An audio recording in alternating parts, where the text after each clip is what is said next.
অনেক পঞ্চায়েতে আজকে অ্যাকচুয়ালি আমাদের সংকল্প করার দিন, যে অনেক পঞ্চায়েতে আউট অফ যে এই আমাদের 9টা আমরা থিম আজকে বললাম, এক একটা পঞ্চায়েত আজকে এখানে আমাদের মানে সংকল্প নিতে হবে যে কোনো একটা থিমের মধ্যে আমি এটার মধ্যে বেশি এমফেসাইজ করব।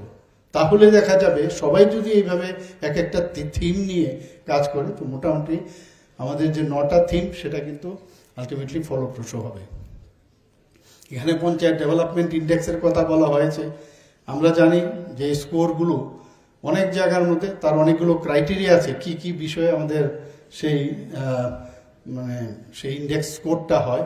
আমরা জানি যে infrastructure, health and education, economic indication, social education, governance and administration, environmental sustainability, এগুলোর উপর ভিত্তি করে স্কোরটা দেওয়া হয় যে কোনো পঞ্চায়েত।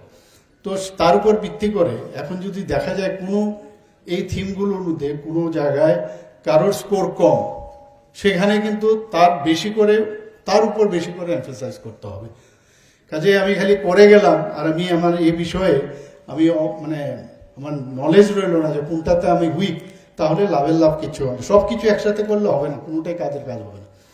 তো সেটা আমার মনে হয় যারা আধিকারিকরা আছেন প্লাস যারা জনপ্রতিনিধিগণ আছেন তারা এটার ভিতর বিশেষ করে জোর দেবে এবং সবকটা এখন